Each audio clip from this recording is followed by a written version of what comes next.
हाँ तो नमस्कार दोस्तों, फिर से एक नए वीडियो में आप लोगों को स्वागत है। आइए मेरे साथ वीडियो को अंत तक देखिए। क्लास 10th का सामाजिक विज्ञान है, बीबीए ऑब्जेक्टिव प्रश्न है जो हम आप लोगों के साथ कराएंगे। आप लोग मेरे साथ वीडियो को अंत तक देखिएगा, ठीक ना। चलिए स्टार्ट करते हैं बिना देर किए।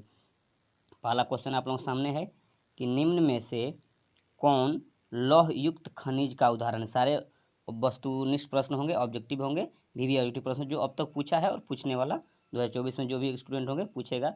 अगर इसको आप मेरे चैनल पे नए हैं तो नए चैनल को सब्सक्राइब कर लें और साथ ही बेल आइकन प्रेस करें ताकि समय पर आपको नोटिफिकेशन मिलता रहे। चलिए, निम्न में से कौन लौह युक्त खनिज का उदाहरण है, यानी लोहा का कौन सा उदाहरण है। क्या मैग्नेटाइट, बॉक्साइट, अभ्रक, चूना पत्थर। तो याद रखिएगा जो है ना, लोह युक्त खनिज का उदाहरण कौन है, मैग्नेटाइट, ठीक ना। याद रखिए ऑप्शन ए आपका सही होगा। अगला क्वेश्चन देखिए, क्वेश्चन नंबर 2 है कि सबसे घटिया कोयला है। कहने का घटिया का मतलब आप लोग हंसते होंगे, घटिया का मतलब होता है सबसे खराब कोयला जो है ना, क्या है बताना है आपको। क्या एंथ्रासाइट, लिग्नाइट, बिटुमिनस, पीट। तो जो पीट है ना, ये सबसे घटिया किस्म का कोयला यानी सबसे खराब कोयला है, ठीक ना। याद रखिएगा आप लोग। अगला क्वेश्चन देखिए, प्रश्न अगला है, प्रश्न नंबर अगला है देखिए आप लोगों के सामने कि निम्न में कौन रोपण फसल नहीं है। बताना है आपको कि वो कौन सा फसल है जो रोपा नहीं जाता है, ठीक ना। रोपा नहीं जाता, जैसे कि रबड़ है, गन्ना है, धान है, चाय है। तो चाय जो है ना रोपण फसल में नहीं आता, ठीक ना। याद रखिएगा, यह एक प्रश्न है, चाय रोपण फसल में नहीं आता, जो आंसर होगा, ठीक ना। आप लोग मेरे साथ अंत तक देखिए, सारी चीज़ आप लोग क्लियर हो जाएगा। अगला है कि भारत की प्रमुख खाद्यान्न फसल कौन है, यानी भारत की सबसे प्रमुख फसल क्या है जो ज़्यादा यूज होता है, ज़्यादा उपजाया जाता है, बताना है। तो याद रखिएगा, गेहूं नहीं होगा, धान, मकई नहीं होगा, जौ नहीं, धान। धान सबसे जो है ना प्रमुख खाद्यान्न फसल है, ठीक ना। याद रखिएगा आप लोग, ठीक ना। अगला प्रश्न देखिए, प्रश्न अगला है आप लोगों के सामने कि बिहार में कितना प्रतिशत कृषि क्षेत्र है। बताना है कि बिहार जो मेरा राज्य है ना, इसमें कृषि कितना क्षेत्र है, यानी किसान जो ना जो उपजाते हैं फसल, वो कितना क्षेत्र में उपजाते हैं। मान लीजिए 100%, तो 100% कृषि कितना परसेंट होगा, उपजाए जाते हैं, होता है। तो याद रखिए 50-80 क्षेत्र नहीं, तो ये 60% जो है ना बिहार में, यानी देखिए आधा से अधिक कृषि है, यानी बिहार जो ऐसे भी कृषि के लिए जाना जाता है, ठीक ना। इसलिए याद रखिए बिहार में कितना प्रतिशत कृषि क्षेत्र है, तो 60% जो पूछा गया प्रश्न, ठीक ना। अगला प्रश्न देखिए, प्रश्न है निम्न में कौन संचार सेवाओं का अंग है। संचार सेवा का अंग क्या है। संचार जिससे हम लोग आपस में दूर दूर से बात कर लेते हैं उसे संचार सेवा कहा जाता है, ठीक ना। समाचार पत्र ये भी होगा, आपका टेलीफोन, टेलीविज़न, टेलीफोन, ये सारे चीज़ क्या है, संचार सेवाओं का जो है ना अंग है। तो इनमें से सभी जो कि ऑप्शन नंबर डी आपका करेक्ट हो जाए, ठीक ना। अगला प्रश्न देखिए, प्रश्न अगला है कि मानवीय पूंजी निर्माण का मुख्य घटक है। आपको बताना है मानवीय पूंजी मानवीय पूंजी निर्माण का मुख्य घटक क्या है, बताना है। क्या सेवा, स्वास्थ्य सेवा, आवास, शिक्षा एवं प्रशिक्षण, इनमें से सभी। तो जो ना मानवीय पूंजी जो ना सारी चीज़ें है, क्या है, इनमें सभी जरूरत पड़ता है मानव के लिए, ठीक ना। जो कि ऑप्शन नंबर डी आपका सही होगा। अगला प्रश्न देखिए, आप लोग सामने आंसर देने का प्रयास करें। वैश्वीकरण का क्या अर्थ होता है। वैश्वीकरण का क्या अर्थ होता है, आयात पर नियंत्रण, निर्यात पर नियंत्रण, विश्व अर्थव्यवस्था, इनमें से कोई नहीं। तो याद रखिएगा जो वैश्वीकरण का अर्थ होता है जो विश्व अर्थव्यवस्था, जो कि ऑप्शन नंबर सी आपका सही होगा। अगला प्रश्न देखिए, प्रश्न अगला है कि अर्थव्यवस्था के किस क्षेत्र से हरित क्रांति संबंधित है, यानी हरित क्रांति अर्थव्यवस्था के किस क्षेत्र से संबंधित है। तो याद रखिए प्राथमिक क्षेत्र से संबंधित, ऑप्शन नंबर ए आपका करेक्ट हो जाएगा। सारे प्रश्न पूछा गया है, ठीक ना। आप लोग इसको लर्न ही कर ही लेंगे, ठीक ना। देखिए अगला प्रश्न, अगला प्रश्न ये तो कर गए हैं।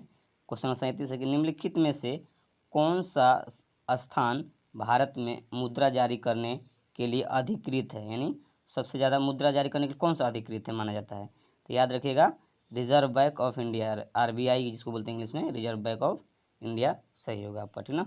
अगला प्रश्न देखिए, प्रश्न अगला इस प्रकार है आप लोगों के सामने कि बिहार राज्य है क्या है, उद्योग प्रधान है, पशुपालन प्रधान है, खनिज प्रधान है, कृषि प्रधान है। तो हमने अभी बताया कि बिहार में जो है ना 60% कृषि क्षेत्र उपजाए जाते हैं। तो जो बिहार एक राज्य है कैसा है, तो कृषि प्रधान है, जो कि ऑप्शन नंबर डी आपका सही हो जाएगा। ज़्यादा कृषि प्रधान ये है, यानी ज़्यादा किसानी की जाती है बिहार में। अगला प्रश्न देखिए, प्रश्न नंबर 39 है निम्नलिखित में कौन हमारे रहन सहन के स्तर को प्रभावित करता है। फिर देखिए हमारे निम्नलिखित में कौन हमारे रहन सहन के स्तर को प्रभावित करता है?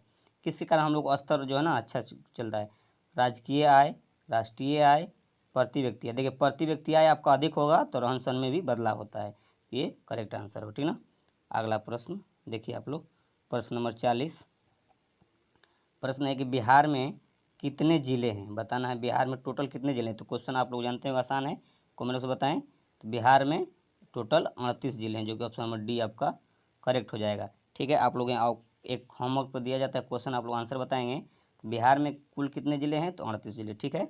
लेकिन सबसे बड़ा जिला कौन है बिहार का? याद रखिएगा, बताना है आपको कमेंट बॉक्स में। सबसे बड़ा नंबर 1 और नंबर 2 में बताना है आपको सबसे छोटा। याद रखें ना, सबसे बड़ा जिला कौन है बिहार का और सबसे छोटा जिला कौन है बिहार का, आप लोगों को कमेंट बॉक्स में बताना है। देखिए कौन कौन आप लोग बताते हैं। अगला प्रश्न देखिए, वो भी पूछा गया क्वेश्चन है, इसलिए हम लोग को होमवर्क दिए हैं, ठीक ना। बिहार का सबसे बड़ा जिला, बिहार का सबसे छोटा जिला आपको बताना है, ठीक ना। अगला प्रश्न देखिए, प्रश्न नंबर 41। संपूर्ण क्रांति का नेतृत्व किसने किया? ये भी ऑब्जेक्टिव प्रश्न, ये भी पूछा गया है।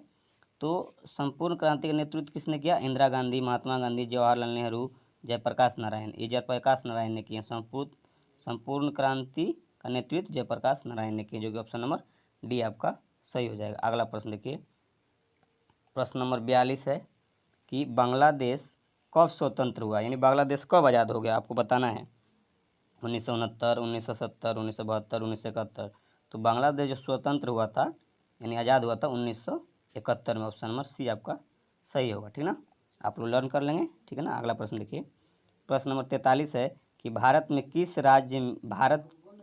राज्य में सर्वप्रथम पंचायती राज शुरुआत हुई? यानी भारत जो है ना, भारत में टोटल राज्य कितना है बताइए आप लोग। तो बताइएगा सर 28 राज्य है, और केंद्र शासित प्रदेश तो 9 हो गया है, अब तो फिलहाल 9 हो गया है। भारत में टोटल राज्य पूछे तो 28, केंद्र शासित प्रदेश पूछे तो राज्य पूछे तो हम लोग क्या बताएंगे कि 28 है, केंद्र शासित प्रदेश पूछे तो 9 है, ठीक है ना। ये दोनों याद रखिएगा, पूछता है। और यही भी पूछ रहा है कि भारत में किस राज्य में सर्वप्रथम पंचायती राज की शुरुआत हुई? तो याद रखिएगा राजस्थान में हुआ था। कहाँ पे? राजस्थान का, ठीक ना। अगला प्रश्न देखिए, प्रश्न अगला है कि ये तो क्लियर है कि निम्नलिखित में से कौन केंद्र शासित प्रदेश हैं? बताना है केंद्र शासित प्रदेश कौन है। उत्तराखंड, छत्तीसगढ़, केरल, चंडीगढ़, आपको बताना है। तो चंडीगढ़ केंद्र शासित प्रदेश है, और चंडीगढ़ जो है ना 2 राज्यों का राजधानी है। तो कौन कौन? तो पंजाब और, ठीक ना, छत्तीसगढ़, ठीक ना, याद रखिएगा, ठीक ना। पंजाब और हरियाणा का, ठीक ना, पंजाब और हरियाणा का राजधानी क्या होता है आपका? चंडीगढ़। 2 राज्य का ये राजधानी, ठीक ना, याद रखिएगा ये भी प्रश्न। अगला है नंबर 48 कि संघ सरकार का उदाहरण है ना। नंबर 45 देखिए क्या बोला है कि संघ सरकार का उदाहरण कौन है? अमेरिका, भारत, कनाडा, इनमें से सभी। तो अमेरिका जो है ना संघ सरकार का उदाहरण, याद रखिए ऑप्शन नंबर ए आपका, ये भी ऑब्जेक्टिव प्रश्न है, सही होगा। अगला है भारत का केंद्रीय बैंक कौन है? बताना आप लोग, भारत केंद्रीय बैंक कौन है? तो ये VBI है, रिजर्व बैंक ऑफ इंडिया, यानी जिसको हम बोलते हैं RBI। ऑप्शन नंबर सी आपका सही होगा। भारत का केंद्रीय बैंक कौन है? तो reserve bank of India, RBI जिसको बोलते हैं इंग्लिश में, फुल फॉर्म होता है रिजर्व बैंक ऑफ इंडिया, ठीक ना। पूछ देता है कभी कभी एग्जाम में कि RBI का फुल फॉर्म क्या होता है। तो रिजर्व बैंक ऑफ इंडिया, आप लोग याद रखिए भी, ठीक ना। कृषि उत्पादों के मानवीकरण के लिए किस मानक का प्रयोग किया जाता है?